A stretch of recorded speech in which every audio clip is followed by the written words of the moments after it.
Hello student, आज मैं आपको एक और बायोलॉजी का सैम्पल पेपर की CUET का करवा रही हूँ। इसमें इंस्ट्रक्शन आपको दिए हुए हैं, 40 क्वेश्चंस करने हैं। 50 क्वेश्चंस आएंगे और 45 मिनट इसमें मिलेगी और इसमें जो आंसर्स हैं वो आपको दिए जा रहे हैं। अब देखो, सबसे पहले फर्स्ट क्वेश्चन है, ए sexual reproduction is method of reproduction in which participant of. अब इसमें पूछा है कि ए सेक्सुअल रिप्रोडक्शन में कितने पेरेंट्स चाहिए, तो आपको पता है कि सिंगल है उससे ही ए सेक्सुअल रिप्रोडक्शन होता है। यहीं पे अगर सेक्सुअल होता तो फिर आप कह सकते थे कि 2 इंडिविजुअल इसमें चाहिए। फिर उसके बाद में सेकंड क्वेश्चन है आपका, in diploid organism gametes producing cells are called. तो आप उसको गैमेट मदर सेल भी कह सकते हो, माइक्रोमेगा मदर सेल भी कह सकते हो और मियोसाइट्स भी कह सकते हो। तो इसलिए यहाँ पे इसका आंसर कौन सा होगा, बोथ ए एंड बी। फिर है, the male gametes of rice plant have 12 chromosome in the nucleus, the chromosome number in female gamete. सबसे पहले आपको फीमेल गैमेट में बताने, जाइगोट में बताने, and cells of seedling will be. तो यहाँ जितने मेल में उतने ही फीमेल में होंगे पहली बात तो ये हो गया 12। और जब ये दोनों 12 और 12 प्लस हो जाएंगे तो जाइगोट बनेगा, तो वो हो गया आपका 24। और फिर पूरे प्लांट में आपके कितने रहेंगे, 24, चाहे सीडलिंग हो या मैच्योर प्लांट हो। तो इसका ऑप्शन हो गया आपका 12, 24, 24। फिर है, number of microsporangia in angiospermic anther. तो आपको पता है अधिकतर जो है यहाँ पे कुछ ऐसा दे नहीं रखा है, तो डाइथिकस होता है और सब में आपको 2-2 माइक्रोस्पोरेंजिया मिलेंगे, तो टोटल आपकी कितनी हो गई, 4। फिर उसके बाद में नेक्स्ट है, the characteristics of wind pollinated pollens are. तो नॉन स्टिकी होने चाहिए, फिर उसके बाद में लाइट वेट होने चाहिए और फिर लार्ज नंबर, क्योंकि आपको पता है वेरिएशन कहीं पे भी आ सकता है, कोई भी इनके बीच में रुकावट आ सकती है, इसलिए लार्ज नंबर। तो यहाँ पे ऑल ऑफ दिस होंगे। फिर उसके बाद में dehiscence of anther is mesophyte is caused by. अब यहाँ पे डिहाइड्रेशन होगा, तो हमारा जो आपको पता है कि यहाँ पे लिप सेल्स होती हैं जिसको स्टोमियम कहते हैं, तो जब ये डिहाइड्रेशन होगा, इसमें से पानी या ड्राई होंगे ये, तो उस समय ये फट जाएगा, तो इसमें आपका आएगा डिहाइड्रेशन ऑफ एंथर। फिर उसके बाद में आएगा अप्रोक्सीमेटली, अब तो ये तो मेजरमेंट वाला है, तो 4 to 5 सेंटीमीटर लॉन्ग, ये तो ये होगी 4 to 5 सेंटीमीटर, और इसकी थिकनेस या विड्थ कितनी होगी, 2 to 3 सेंटीमीटर। फिर उसके बाद में है, spermatogenesis start at puberty due to significance increase secretion. तो सबसे पहले जो है GnHR, और ये GnRH कौन करता है, हाइपोथैलेमस। तो हाइपोथैलेमस से स्टार्ट होती है, फिर उसके बाद में पिट्यूटरी LS FSH करती है, फिर जो भी सेक्स ऑर्गन है वो करता है। तो सबसे पहले जो स्टार्टिंग होगी वो किसकी होगी, GnRH, यानी गोनेटोट्रोफिक रिलीजिंग हार्मोन। फिर उसके बाद में inner cell mass of embryoblast give rise, तो आपको पता है वो एम्ब्रियो बनाता है। फिर उसके बाद में इनर मास्ट सेल वाला कौन सा होता है, जो आपके अंदर की तरफ होती है, बाकी तो बाहर क्या होती है, मेम्ब्रेन्स होती है। फिर उसके बाद में फैमिली प्लानिंग, तो ये भी आपका 1951 है। फिर the other names of STI STD are, तो उसको आप वनरेल यानी VD भी कह सकते हो, ठीक है, और रिप्रोडक्टिव ट्रैक्ट इन्फेक्शन भी कह सकते हो। तो यहाँ पे आ गई आपकी बूथ। फिर नेक्स्ट है आपके पास में गिफ्ट, यानी गैमिट इन फैलोपियन ट्रांसफ़र है, तो इसमें कब किया जाता है। अब यहाँ पे कई दे रखा है, तो सबसे पहले अगर एग्स नहीं, क्योंकि गैमिट क्या है, एग ही है, तो अगर नहीं प्रोड्यूस हो रहे हैं और उसमें के बाद में फीटस है, तो इससे कोई मतलब नहीं है। तो यहाँ पे जो है सबसे इम्पोर्टेंट रहेगा गिफ्ट। अगर गिफ्ट होता तो फिर अपन थोड़ा सा और ले रखते, पर यहाँ एग फॉर्मेशन नहीं है, तो सीधे हमारे पास में आएगा आपका फर्स्ट। फिर है, out of 7 contrasting pair secreted Mendel, तो इसमें डोमिनेंट भी वही है और रिसेसिव भी वही है, तो इसमें 7 and 7 आएगा। फिर उसके बाद में ये थोड़ा सा नया क्वेश्चन है जिसमें ये क्वेश्चन हालांकि आपके 12th कोर्स में ज़्यादा नहीं है। अब ATCG ये हैं, तो इसमें ट्रांजिशन और ट्रांसवर्जन इस तरह से पूछा है। तो जैसे मान लीजिए ATCG इस तरीके से हमारे पास में 4 हैं, तो इनके बीच में डबल जो है वो ट्रांजिशन होगा। तो A और T के बीच में डबल और C और G के बीच में डबल, तो ये तो होते हैं आपके 4। और अगर हम यहाँ पे अगर ट्रांसवर्जन का कहते हैं तो 2 और 2 4 तो हो गए, फिर इनके बीच में इस तरीके से जो ATCG और ये 2 हैं ही, तो इस तरीके से जो है हमारे पास में 8 हो जाते हैं ट्रांसवर्जन। तो ये एक म्यूटेशन की टेक्निक है। तो ये यहाँ पे इसका आंसर होगा ट्रांजिशन 4 और ट्रांसवर्जन डबल होंगे। फिर उसके बाद में नेक्स्ट हमारे पास में है चूज़ द करेक्ट ऑप्शन। अब यहाँ पे ऑप्शन आपको बताना है कि पिरामिड इंक्लूडिंग ANG यानी एडिनिन और ग्वानिन, ठीक है, ये गलत हो गया। फिर उसके बाद में पिरामिडिन सही है, साइटोसिन और अगर RNA है तो यूरेसिल और DNA है तो थाइमिन, तो ये आपका पायरिमिडिन का हो गया।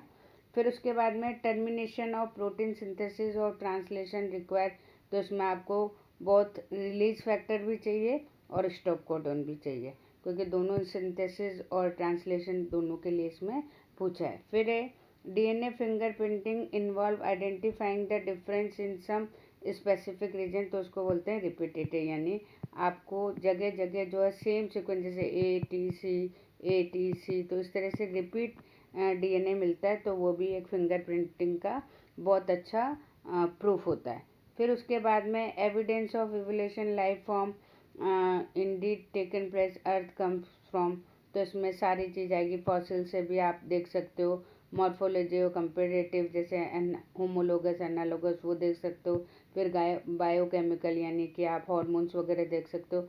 तो ये चारों ही एविडेंस हैं जो एवोल्यूशन में हेल्प करेगी। फिर फर्स्ट ह्यूमन लाइक होमिनिड, तो इसमें आपका आएगा होमो हैबिलस। फिर उसके बाद में नेक्स्ट आपको दे रखी है 2 स्कल दे रखी है और पूछा हुआ है, तो इसमें देखो दोनों में डायग्राम है, तो टीथ मोर देन, तो ये नहीं स्कल, तो यहाँ पे ये वाली जो है वो ऐप की है और ये वाली किसकी, ह्यूमन की। फिर उसके बाद में नेक्स्ट है कॉमन सिम्टम्स ऑफ टाइफाइड, तो इसमें सारे आएंगे आपके स्टमक पेन है, constipation, headache, loss of appetite, तो ये सारे के सारे सिम्टम्स किसके होंगे, टाइफाइड के। फिर उसके बाद में फिजिकल कार्ड जो, अब इसमें ये फिजिकल अब फैक्टर्स हैं जो कैंसर करते हैं, तो इसमें हमारा DNA डैमेज होता है। फिर उसके बाद में है LSD इज ड्राई फ्रॉम, तो LSD एक केमिकल है जो ये फंगस है, इस फंगस से रिलीज होता है, क्लेविसेट पर्पूरिया। फिर उसके बाद में नेक्स्ट है हमारे पास में चूज़ द करेक्ट ऑप्शन। अब इसमें ये जो क्वेश्चंस हैं, ये क्वेश्चंस अभी आपके 12th फ्रेश कोर्स में नहीं है, लेकिन CUT में है, तो आपको करने हैं। अब देखो मोर देन 70% जो एनिमल्स हैं वो इंडिया और चाइना में है वर्ल्ड लेवल पे, तो ये सही है।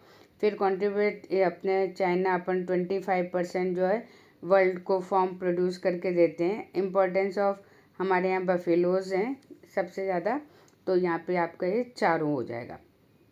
फिर है pomato is a somatic hybrid, तो ये पटेटो और टमेटो इन दोनों से मिलकर है, और इस पेड़ में नीचे जो रूट्स हैं उसमें तो पटेटो लगते हैं और ऊपर इसमें टमेटो लगते हैं, तो ये एक सोमेटिक हाइब्रिड है जिसमें आप पटेटो और टोमेटो दोनों के प्रोटोप्लास्ट को फ्यूज़न करके ये बनाया है। फिर the technique regeneration is whole, तो उसको अपन टिश्यू कल्चर बोलते हैं। फिर उसके बाद में नेक्स्ट है हमारे पास में कि द माइक्रोस्कोपिक प्रोटीनियस इन्फेक्शन, तो वो है प्रियोन्स जिसको हम बोलते हैं PIP, यानी कि जिसका प्रोटीन है वो प्रोटीन से इन्फेक्शन होता है, तो वो ऐसे माइक्रो ऑर्गेनिज्म को हम क्या बोलते हैं, प्रियोन्स। फिर उसके बाद में in primary treatment sewage soil small people remove, तो हमारे पास में जो फर्स्ट है उसमें एक तो हम फिल्ट्रेशन करते हैं, एक सेडिमेंटेशन करते हैं। तो फिल्ट्रेशन उसका करते हैं जो लाइट वेट होता है, जैसे वुड वगैरह है वो, और जो हमारे पास में हैवी डेंसिटी वाले होते हैं उनका हम सेडिमेंटेशन से करते हैं। तो सॉइल और स्मॉल पीबल्स कैसे हो गए, हैवी वाले हो गए, तो इनको हम सेडिमेंटेशन से निकालते हैं। फिर है बायो कंट्रोल, यो पेस्ट, बटरफ्लाई, कैटरपिलर। तो इसमें आपको पता है जैसे बैसिलस थ्यूरिजेंसिस है, जिससे हमने बीटी कॉटन प्लांट को बनाया है, तो वह पेस्ट है, तो उसको मारने के लिए हम इस बैक्टीरिया का यूज़ करते हैं। फिर हमारे पास में है restriction, endonuclease bind to DNA, cut two strand. तो आपको पता है कि हमारी जो डीएनए होती है उसमें आपके पास में इस तरह से नाइट्रोजन बेसेस लगे होते हैं और उनके बीच में होते हैं हाइड्रोजन बॉन्ड। तो इन्हीं हाइड्रोजन बॉन्ड को कट करके रिस्ट्रिक्शन एंजाइम जो है डीएनए की दोनों हेलिक्स को अलग करता है। तो ये हो गए आपके हाइड्रोजन बॉन्ड्स, जो किस में होते हैं, आपके नाइट्रोजन बेस जो होते हैं उनके बीच में होते हैं। फिर उसके बाद में एग्रोबैक्टीरियम ट्यूमेफिशियंस। तो आपको पता है कि ये टीआई प्लाज्मिड होता है और इस टीआई प्लाज्मिड में टी डीएनए होता है, जिससे कि हम अपनी जो भी डिजायर्ड है उसको यहाँ पर करते हैं। फिर उसके बाद में नेक्स्ट है protein encoding genes express in heterologous. तो उसको हम बोलते हैं रिकॉम्बिनेंट प्रोटीन। जैसे आरडीएनए है और इस आरडीएनए से जो प्रोडक्शन हम बनाएंगे प्रोटीन, तो उसको भी बोलेंगे आर प्रोटीन या रिकॉम्बिनेंट प्रोटीन। फिर उसके बाद में नेक्स्ट है हमारे पास में बीटी टॉक्सिस। बीटी टॉक्सिस क्या है, सिंपल सा है, इंट्रासेलुलर क्रिस्टलिन प्रोटीन है, जिसका फॉर्मेशन कहाँ होता है, बैसिलस थ्यूरिजेंसिस में। फिर उसके बाद में which of the following transgenic animal are used in testing. तो इसमें ट्रांसजेनिक माइस है, कोई भी अगर हमें सेफ्टी के लिए यूज़ करना है तो हम इस माइस में इंजेक्ट करते हैं और उसके बाद में हम उसको यूज़ करते हैं। For the first time gene therapy, तो ये सिंपल सा है, एडीए एडेनोसिन डीएमिनेज डेफिशिएंसी, तो उसमें हम इस जो है किया था।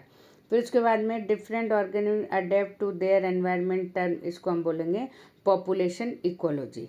फिर उसके बाद में इंट्रा स्पेसिफिक इंट्रैक्शन कुड भी, तो ये बेनिफिशियल भी हो सकती है, ये हमें लॉस भी दे सकती है, डेट्रीमेंटल मतलब ख़राब भी हो सकती है, और न्यूट्रल भी, यानी पॉजिटिव भी है, नेगेटिव भी है और न्यूट्रल भी है। तो इंटर स्पेसिफिक जो है जब दो डिफरेंट स्पीसीज के बीच में होता है तो वो है।